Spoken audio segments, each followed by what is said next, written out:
Pemirsa, melalui Komite Rekonsiliasi saat ini pemerintah berencana melakukan penyelesaian kasus-kasus pelanggaran HAM berat masa lalu selambatnya bulan Agustus tahun ini. Skema penyelesaian utamanya akan dilakukan melalui jalan non-yuridis, mengingat penyelesaian yuridis yang seharusnya ditempuh dinilai sangat sulit untuk dilakukan. Betapa tidak pelanggaran tersebut terjadi di masa lampau, di mana barang bukti dan para saksinya kini sudah sulit untuk dihimpun kembali. Sementara di lain pihak, sejumlah kalangan menilai penyelesaian non-yuridis atau rekonsiliasi ini terlalu menyederhanakan persoalan dan melanggar mandat Undang-Undang Nomor 26 Tahun 2000 tentang Pengadilan HAM. Lantas bagaimana seharusnya persoalan kelam masa lalu ini diselesaikan? Bersama saya telah hadir di studio Komisioner Komnas HAM, Wakil Ketua Komnas HAM Siti Nur Laila, dan juga aktivis pembela HAM Todung Mulya Lubis. Selamat sore Ibu Laila dan juga selamat sore Pak Todung. Selamat sore. Iya, dan pemirsa Anda juga bisa turut berinteraksi dalam dialog ini melalui sambungan telepon di 021529000311 atau SMS di nomor 081183355551, dan Anda dapat mention di Twitter @berita1tv atau Facebook @berita1tv. Saya akan ke Ibu Laila pertama dulu. Sudah ada 2 kali pertemuan dengan apa yang disebut sebagai tim rekonsiliasi ini bersama dengan Jaksa Agung. Apa sih Bu yang dibahas dan apa sih yang kemudian disepakati? Ya, yang pertama saya ingin jelaskan, belum sampai pada kesimpulan ini tim rekonsiliasi, tapi sebenarnya usulan yang disampaikan adalah Komite Penyelesaian Pelanggaran HAM Berat Masa Lalu, itu dulu.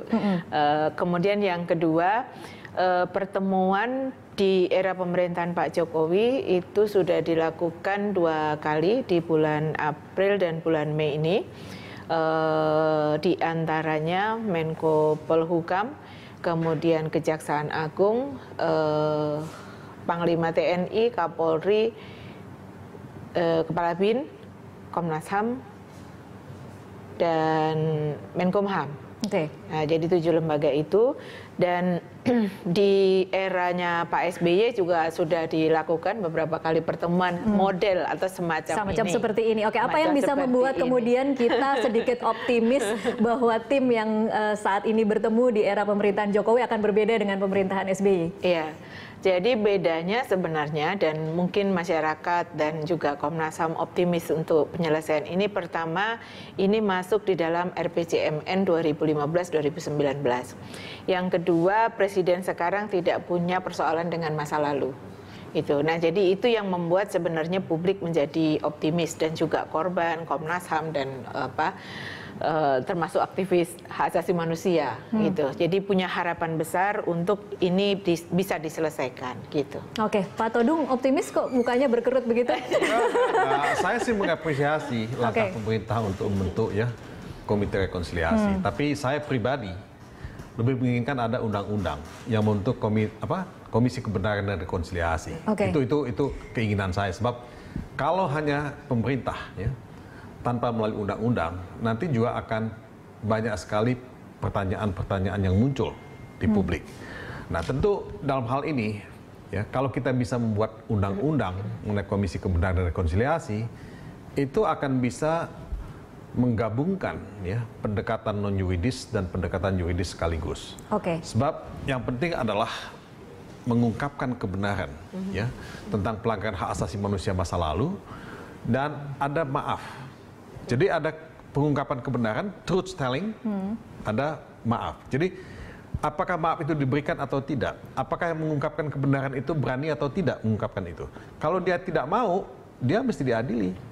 Kalau misalnya maaf itu tidak diberikan oleh korban, itu juga ada jalan untuk mengadili. Nah, tapi kalau misalnya itu tidak dilakukan dan kita hanya masuk pada Komite Rekonsiliasi, saya takut bahwa persoalan tidak akan pernah selesai.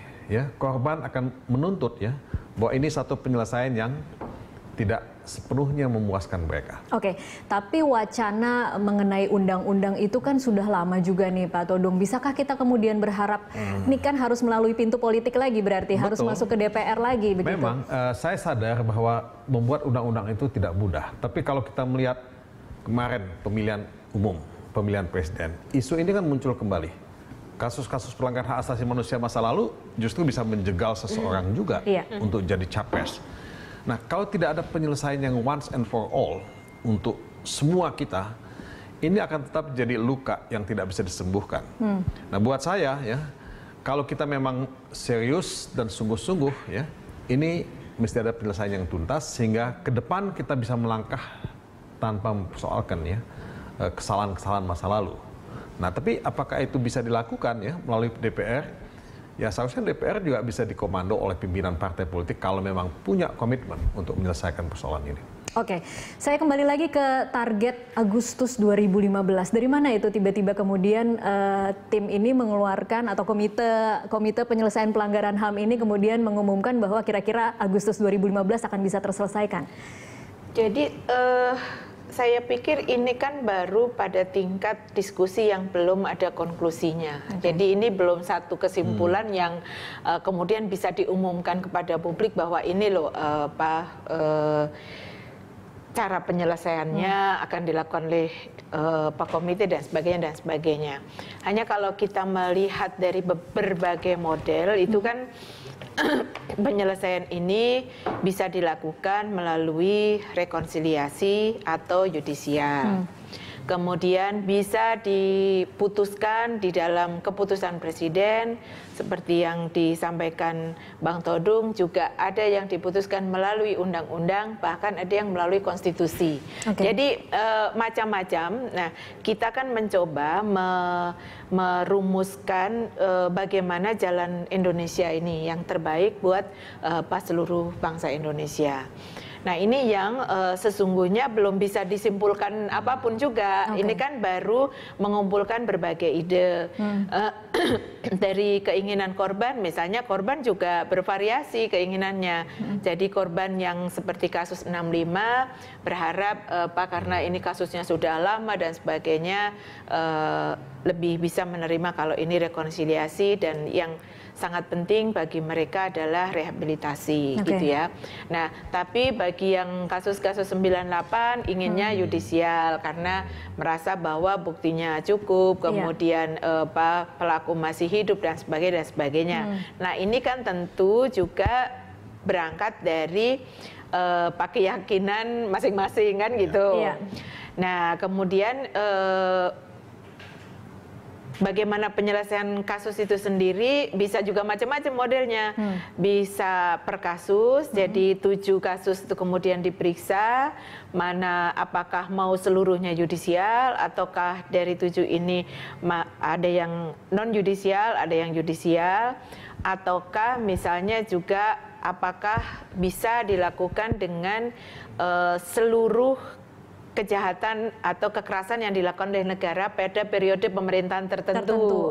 Nah, itu juga bisa. Jadi berbagai macam yang ini sesungguhnya di beberapa negara yang lain seperti ini modelnya di ini. Nah, itu yang kemudian kita coba kumpulkan mana yang paling mungkin untuk penyelesaian pelanggaran HAM berat di Indonesia ini. Gitu. Baik, kita akan lanjutkan di segmen selanjutnya. Pemirsa tetaplah bersama kami.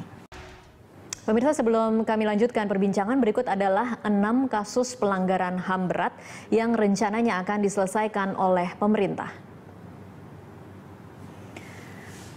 Pertama adalah kasus Talang Sari yang terjadi pada tahun 1989. Kedua, kasus Wamena Wasior yang terjadi pada tahun 2003. Kemudian kasus penghilangan orang secara paksa yang terjadi pada tahun 1997 hingga 98. Lalu ada kasus penembakan misterius di tahun 1982 hingga 85 dan G30 SPKI pada tahun 65. Dan yang terakhir ada kasus kerusuhan pada Mei 98. Satu lagi, penghilangan orang secara paksa. Itu terjadi pada tahun berapa, Ibu? 98. 98, itu tadi sudah disebutkan. Ya, oke. Baik, kalau dari pertama, mengapa kemudian 7 ini yang dipilih sebagai kasus yang akan diselesaikan terlebih dahulu? 7 kasus ini itu kan sebenarnya kasus yang penyelidikannya sudah selesai oleh Komnas HAM dan kemudian sudah diserahkan ke Kejaksaan Agung gitu. Nah, jadi mestinya kemudian dia ditingkatkan ke penyidikan. gitu. Oke, apa jawaban Jaksa Agung kemarin ketika kemudian ini kan sebenarnya mudahnya kan tinggal dibuka lagi berkasnya yang ada di Kejaksaan Agung dan kemudian dilanjutkan kasusnya.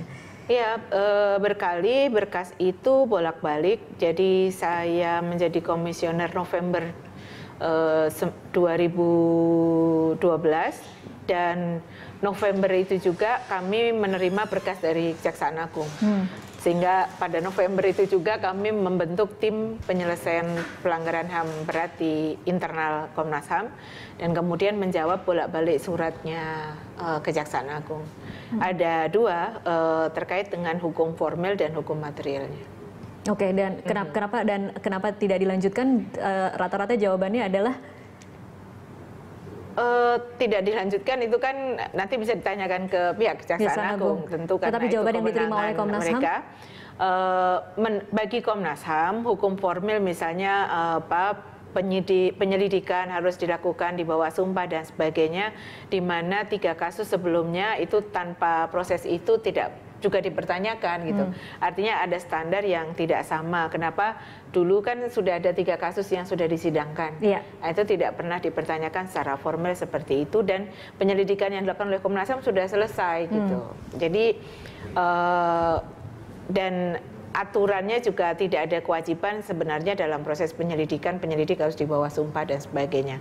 Nah ini hal-hal yang kemudian bolak-balik yang sesungguhnya sebenarnya persoalannya bukan di situ. Persoalannya adalah pertama soal political will dari pemerintah, yang kedua soal keberanian.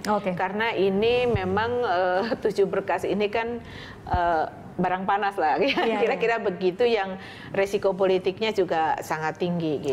Pak Todung, kalau dari analisa Anda sekarang ini, kalau tadi dikatakan bahwa sebenarnya kan pemerintahan yang sekarang tidak punya beban masa lalu, tapi seberapa optimistis sih kita kemudian bisa berharap bahwa ini akan selesai pada masa pemerintahan yang baru ini? Ya memang tidak ada beban masa lalu, tapi menurut saya pemerintahan kan bukan hanya Presiden Jokowi ya. Pemerintahan itu kan banyak yang lain-lain juga ya. Jadi kalau dikatakan bahwa tidak ada beban masa lalu, mungkin tidak semuanya tidak punya beban masa lalu. Mungkin Jokowinya saja tidak punya beban masa lalu begitu ya. Beban masa lalu, tapi yang lain mungkin punya. Masa lalu. Nah, itu yang pertama. Yang kedua, timeline sampai Agustus ya. Itu menurut saya sangat optimistis ya. Saya tidak percaya bahwa itu bisa selesai sampai Agustus. Kalau sampai Agustus kira-kira apa sih yang bisa diselesaikan, Pak Todung? Saya kan untuk mendapatkan kesimpulan ya, apa yang akan dilakukan ya, apakah mau melalui pengadilan, apakah melalui rekonsiliasi, apakah komite rekonsiliasi itu sifatnya nasional, apakah mau didesentralisasi. Misalnya begini loh, Aceh misalnya ada DOM ya. Nah, itu mau diselesaikan dalam konteks Komisi Rekonsiliasi Nasional ya, atau per daerah, Papua misalnya. Nah ini juga pertanyaan-pertanyaan yang masih belum bisa dijawab saat ini. Sebab untuk menyelesaikan semua kasus, tadi disebut 6, ya, mungkin ada yang lain ya, yang tidak disentuh di sana. Nah ini bisa nggak? Ya, realistis nggak 6 bulan? Ya? Nah makanya saya ingin mengatakan bahwa saya memahami dan bersimpati kepada keluarga korban yang ingin ada pengadilan, ingin ada proses judisial. Tapi juga saya bersimpati kepada pihak penyelenggara negara yang memang tidak akan gampang ya untuk mendapatkan bukti-bukti yang menurut hukum bisa digunakan. Nah, contoh kasus penembakan misterius. Nah, ini udah lama terjadi. Nah, saya sih tentu senang karena saya dari dulu melawan ya penembakan misterius. Tapi saya tidak bisa membayangkan untuk mendapatkan bukti-bukti yang bisa dipakai dalam waktu yang pendek. Kecuali kalau kita memang buat timeline-nya agak panjang. Nah itu pun tidak akan menguntungkan karena timeline itu mesti dibuat pendek supaya bisa ada target yang bisa dicapai. Kalau tidak nanti bisa mundur sampai kapan, tidak manageable. Ya. Nah ini yang saya ingin katakan. Nah jadi saya kira ya dalam waktu beberapa bulan ini kita memang hanya bisa memilih. Kita mau menyelesaikan melalui Komisi Rekonsiliasi yang mana? Ya, yang mana yang harus ke pengadilan? Ya. Nah ini yang mesti didiskusikan secara sangat detail, sangat teknis oleh masing-masing lembaga ini.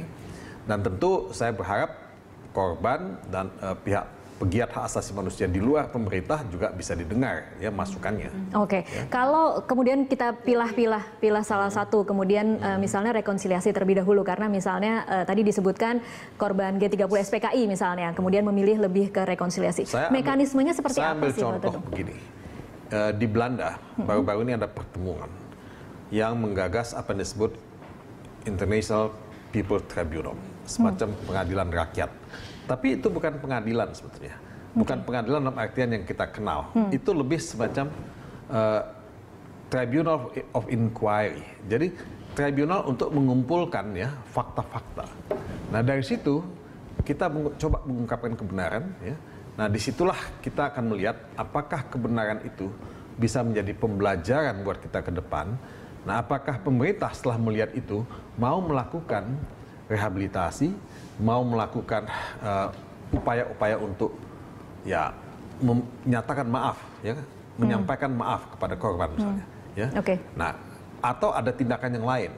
Nah, ini yang kita anggap sebagai bagian dari pengungkapan kebenaran dalam rangka ya pembelajaran untuk masa depan. Oke, baik. Saya tahan lagi dulu di situ, Ibu Laila ditahan dulu. Nanti kita masih akan lanjutkan di segmen selanjutnya. Pemirsa tetaplah bersama kami. Pemirsa, kita lanjutkan perbincangan. Saya kembali ke Ibu Laila. Ibu Laila, kalau memang kemudian rekonsiliasi yang memang disepakati atau memang lebih diinginkan oleh keluarga korban dan akan dilakukan oleh pemerintah, mekanismenya akan seperti apa? Ya, jadi rekonsiliasi itu dilakukan juga dengan syarat gitu ya, juga dengan syarat. Jadi bukan korban dan pelaku duduk bersama kemudian saling bermaafan, tapi ada syarat yang kemudian secara masyarakat internasional pun juga akan bisa menerima dengan mekanisme ini. Jadi baik mekanisme yudisial maupun rekonsiliasi itu kan harus ada menjadi bagian dari masyarakat internasional juga bisa menerima itu. Nah, untuk rekonsiliasi sendiri itu kan harus ada syaratnya, ada pengungkapan kebenaran atas peristiwa yang terjadi. Kemudian yang kedua ada pengakuan terhadap korban bahwa memang betul mereka adalah korban. Ada permohonan maaf dari kepala negara kepada korban dan keluarganya. Ada jaminan ketidakberulangan. Kemudian ada pemulihan bagi korban dan keluarganya. Jadi ini bagian dari rekonsiliasi yang harus dipersiapkan. Nah, bagaimana kemudian pengungkapan kebenaran? Tadi Bang Todung menceritakan tribunal itu yang di luar mekanisme UN ya. Nah, tapi bagaimana kemudian kalau komite penyelesaian pelanggaran HAM ini dibentuk, kemudian bagaimana pengungkapan kebenaran? Nah itu yang kemudian juga harus dibuat rule of procedure-nya untuk pengungkapan kebenaran bagaimana gitu. Jadi itu semacam persidangan lagi atau seperti apa? Ya itu nanti yang akan dirumuskan dalam kerja-kerja komite begitu. Kalau rekonsiliasi yang dipilih artinya memang secara langsung pelaku dimaafkan gitu? Pelaku kemudian tidak akan menjalani hukuman. Jadi tidak otomatis. Tidak otomatis begini, dalam arti bahwa kan harus ada pengungkapan kebenarannya dulu. Untuk pengungkapan kebenaran itu pertama data yang digunakan bisa menggunakan data yang sudah dimiliki oleh Komnas HAM dalam konteks penyelidikannya. Nah, kemudian kalau kurang maka komite juga mestinya diberi kewenangan untuk memanggil para pihak yang dianggap terkait untuk dimintai keterangan gitu. Masih ada proses seperti itu artinya. Iya. Nah, itulah yang harus dibuat aturan mainnya gitu. Jadi dibuat aturan bagaimana pengungkapan kebenaran itu harus dilakukan. Pak Todung, kalau kemudian jalur yuridis yang dipilih beberapa waktunya sudah terjadi lebih dari 10 tahun. Kemudian kalaupun tragedi yang terbaru misalnya Mei 98 itu juga sudah terlalu lama kan sebenarnya. Bagaimana kita bisa berharap bahwa peradilan ini akan berjalan dan mengungkap kebenaran dengan sebenar-benarnya? Yang pertama harus dikatakan bahwa kalaupun kejadian itu sudah cukup lama ya, kita tidak mengenal kadaluarsa di sini. Ya. Jadi pelanggaran berat hak asasi manusia masa lalu itu tetap bisa diusut, tetap bisa diinvestigasi, tetap bisa diproses secara hukum. Kalau pelakunya sudah meninggal dunia? Nah, itu, kalau pelakunya sudah meninggal dunia itu kan gugur ya tuntutan pidananya ya. Tapi persoalannya kan di sini ada dua perspektif. Perspektif pelanggaran hak asasi manusia yang menjadi tanggung jawab individual ya atau negara. Nah, kalau negara memang tidak bisa dihukum pidana, masuk penjara atau segala macam, kan tidak mungkin. Yang paling mungkin dilakukan oleh negara adalah menyampaikan pernyataan maaf kepada korban ya. Kemudian yang kedua ya melakukan rehabilitasi dan reparasi plus kompensasi. Ya. Nah, ini yang bisa dilakukan oleh negara. Nah, tapi buat korban kalau negara sendiri sudah mau menyatakan maaf ya, menyampaikan maaf, itu sudah satu medicine, satu obat. Karena negara selama ini dianggap tidak pernah mau bertanggung jawab. Ya. Nah, ini yang terjadi karena negara memberikan semacam impunitas pada pelanggar-pelanggar hak asasi manusia ini. Nah, kalau misalnya kita bisa ya mendorong proses ini secara sistematis ya, dari satu pelanggaran hak asasi manusia ke pelanggaran hak asasi manusia yang lain, ya, kita akan lihat nanti pada kasus yang mana kita masih memungkinkan ada proses peradilan, pada kasus yang mana yang memang sama sekali tidak mungkin. Nah, ini kita minta ada semacam bukan sekedar timeline tapi juga kesabaran. Karena tidak mudah. Kalau Anda tadi menanyakan soal proses yudisial hukum ya, itu mengumpulkan alat bukti tidak gampang. Kalau kita berpikir sempit legalistik. Karena kasus pelanggaran hak asasi manusia itu ya banyak yang didasarkan pada testimoni, ya, testimoni dari korban, dari pihak-pihak yang dekat dengan korban, atau pihak yang ikut sebagai pelaku pelanggaran hak asasi manusia juga. Karena ada yang mengaku juga, yang disebut complicity, ya dalam bahasa asasi manusia, pelaku pembantu atau ya saksi mata atau apa. Nah, ini yang saya kira juga mesti dilihat secara satu persatu, kasus demi kasus. Oke, baik. Kita break dulu. Pemirsa tetaplah bersama kami. Usai news update, kami masih akan melanjutkan perbincangan ini. Pemirsa, terima kasih Anda masih terus menyaksikan Prime Time Talk. Kita masih membahas bagaimana pemerintah saat ini sedang berencana untuk menyelesaikan kasus-kasus pelanggaran HAM yang terjadi di masa lalu. Saya sudah memiliki penelpon yang bergabung bersama kami. Saat ini ada Pak Gusman dari Riau. Selamat malam Pak Gusman. Selamat malam.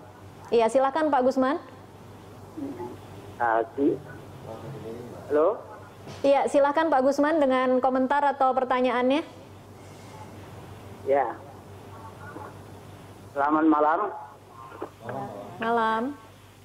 Ya, kita menyesali terjadinya pelanggaran HAM berat ini.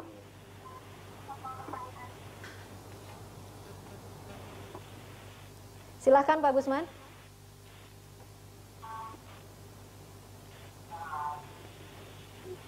Halo Pak Gusman. Ya, tampaknya terputus. Kita akan lanjutkan perbincangan dulu. Saya kembali lagi ke Pak Todung mungkin. Kalau kita kemudian bisa memberi masukan kepada Presiden Jokowi, harus mulai dari mana? Kan ada undang-undang yang harus kita terus desak untuk bisa disahkan menjadi, ada rancangan undang-undang yang harus kita desak menjadi undang-undang. Kemudian ada juga penyelesaian melalui jalur rekonsiliasi. Tetapi apa yang paling realistis dan paling bisa lebih cepat dilakukan dan paling sederhana untuk dilakukan mungkin Pak Todung? Ya, kalau saya sih melihat rekonsiliasi itu juga mesti melalui undang-undang. Ya. Tapi saya tahu bahwa itu tidak mudah. Karena DPR itu punya banyak sekali kepentingan politik yang belum tentu semuanya setuju dengan penyelesaian ini. Nah, oleh sebab itu yang paling simple adalah mengikuti rekomendasi dari Komnas HAM sendiri. Ya. Nah, itu kan sudah ada disampaikan pada Kejaksaan Agung. Nah, Kejaksaan Agung selalu berdalih bahwa ini kan tidak pro justisia, ya. Jadi tidak punya daya ikat hukum. Ya. Kalau mau melakukan investigasi, penyelidikan atau penyidikan mesti pro justisia. Nah, ini dianggap pra justisia. Nah, tapi jadikan itu sebagai bukti awal atau sebagai dokumen investigasi awal untuk menindaklanjuti itu. Nah, mungkin Kejaksaan Agung tidak bisa menindaklanjuti semuanya. Tapi beberapa yang dia bisa tindak lanjuti sebagai goodwill, sebagai good faith, ya itikat baik kepada publik, pada korban. Nah itu aja ditindaklanjuti. Tapi kalau memang misalnya sangat tidak mungkin ya, tadi kita ngomong soal kasus penembakan misterius. Kalau tidak gampang mendapatkan bukti-buktinya, mulai dengan yang bisa ada bukti-buktinya, lebih gampang didapatkan. Nah peristiwa Trisakti 1, Trisakti 2, Semanggi, itu bisa dilakukan menurut saya. Ya, itu belum lama terjadi. Nah kalau tahun 65 ya, tahun Petrus itu udah cukup lama. Ya mulai aja dong sekarang. Semanggi, ya, Trisakti 1, Trisakti 2, ya, atau Paniai misalnya, ya kan? Kalau mau ya. Nah itu bisa dilakukan, itu doable menurut saya. Doable, oke. Mbak Bu Laila, kalau Trisakti 1, Trisakti 2, Semanggi 1, Semanggi 2 dianggap berkasnya mungkin lebih lengkap, ada saksinya, ada bukti-bukti, sudah ada di Kejaksaan Agung. Sebenarnya apa sih yang terjadi selama ini? Apalagi alasan Kejaksaan Agung kenapa kasus ini kemudian tidak naik?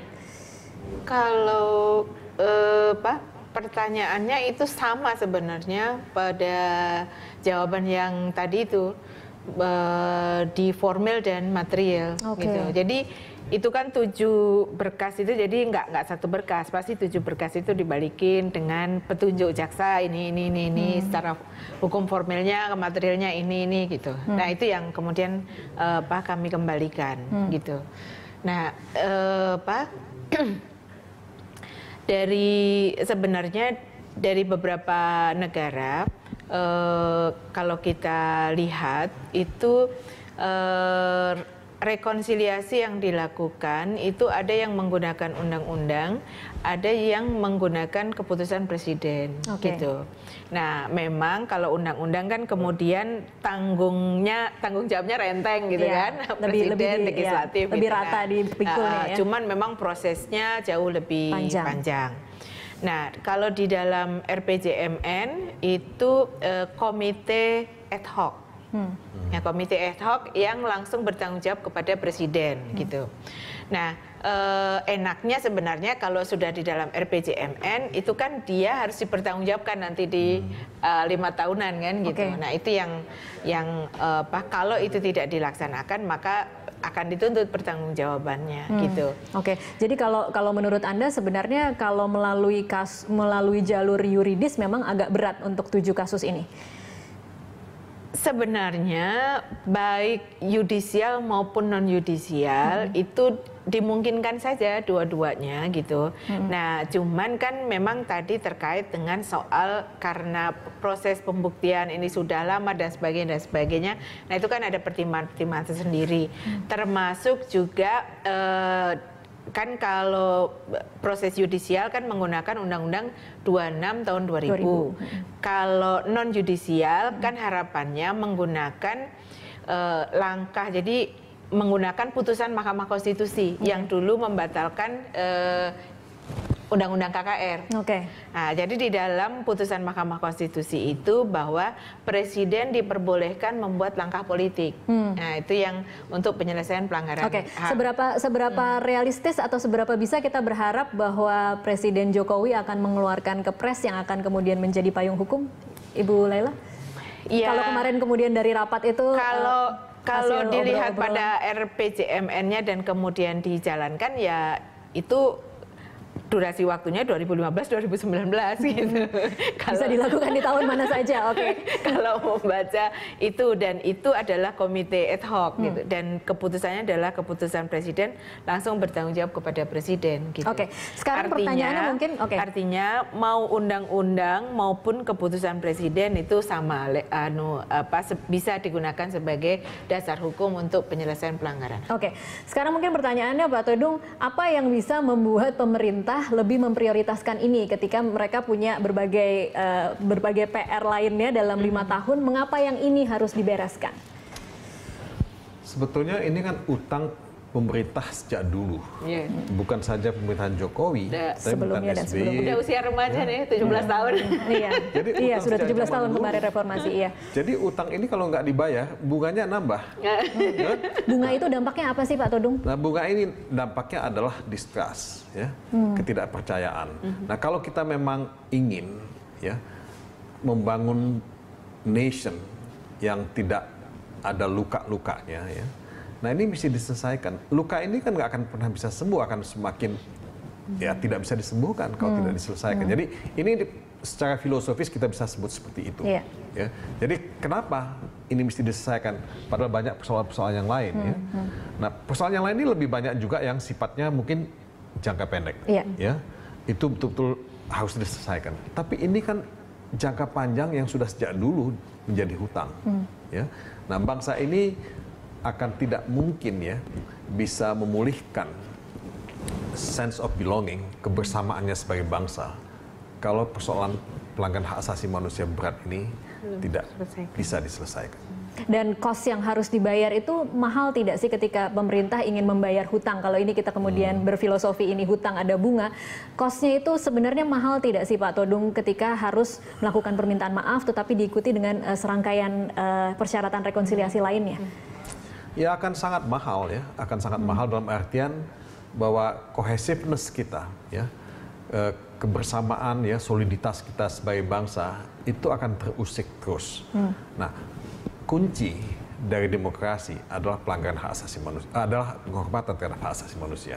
Ya, kunci dari peradaban manusia ya, itu juga adalah rasa hormat terhadap hak asasi manusia. Nah, kalau kita tidak memenuhi ini ya, memang kita akan selalu menjadi bangsa yang dianggap ya punya beban sejarah. Nah, beban sejarah inilah yang menurut saya tidak bisa tidak harus kita bayar. Oke, kalau kita penuhi, apa jaminannya bahwa di masa mendatang ini tidak akan selalu menjadi sesuatu yang diungkit-ungkit ketika misalnya pemilihan presiden, akan selalu ada seperti itu? Apa jaminannya, Ibu Laila? Ya jaminannya tuh nggak ada. Memang tidak ada jaminannya. Nggak ada jaminannya, tapi bahwa bagaimana penyelesaian ini betul-betul dilakukan secara komprehensif, nah itu menjadi penting dan menjadi bagian dari berikutnya kemudian tidak akan dipertanyakan lagi gitu. Jadi bagaimana misalnya komite ini betul-betul adalah komite yang independen sehingga publik percaya terhadap komite ini untuk penyelesaian pelanggaran HAM berat masa lalu yang dianggap bahwa ini adalah tidak memiliki kepentingan apapun selain penyelesaian pelanggaran HAM berat masa lalu. Misalnya, jadi itu juga menjadi salah satu ketika kita salah juga memilih orang-orang yang berada di dalam komite, berarti itu PR lagi untuk persoalan berikutnya gitu. Nah, jadi memang makanya kenapa kami Komnas HAM sendiri juga berharap kelompok masyarakat sipil, seluruh intelektual yang ada di Indonesia dan juga penggiat hak asasi manusia silahkan memberikan masukan sebanyak-banyaknya untuk penyelesaian persoalan ini dan sehingga kami bisa mendiskusikan juga dengan pihak pemerintah untuk mencari jalan yang terbaik bagi seluruh bangsa Indonesia. Jadi persoalan hak asasi manusia ini bukan hanya persoalan hak asasi manusia, tapi ini adalah persoalan bangsa Indonesia. Apa agenda terdekatnya untuk dari tim Kemenkumham? Agenda terdekat kami tentu masih akan terus melakukan konsolidasi ya untuk mendiskusikan berbagai persoalan dan juga Komnas HAM akan juga mendengarkan berbagai pihak termasuk juga korban dan keluarganya. Dan dalam waktu dekat mungkin bulan ini kami akan melakukan kegiatan di Palu prakarsai oleh Wali Kota Palu yang 2 tahun lalu Wali Kota Palu meminta maaf kepada korban dan keluarganya. Jadi sesungguhnya inisiatif-inisiatif lokal sudah dimulai dan ternyata juga tidak seperti yang ditakutkan gitu. Nah, jadi 2 tahun ini toh wali kota juga aman-aman aja, tidak ada gugatan apapun, tidak ada juga anggaran yang sedemikian dahsyat yang untuk harus kemudian digelontorkan sebagai kompensasi. Tidak. Karena banyak anggota keluarga korban itu lebih pada rehabilitasi dan tahu misalnya kalau yang keluarganya hilang itu kan ingin tahu kalau meninggal di mana kuburannya, kalau sekarang hidup di mana dan sebagainya. Jadi tidak selalu dilihat pada materi. Oke, baik, terima kasih Ibu Laila dan juga terima kasih Pak Todung untuk waktu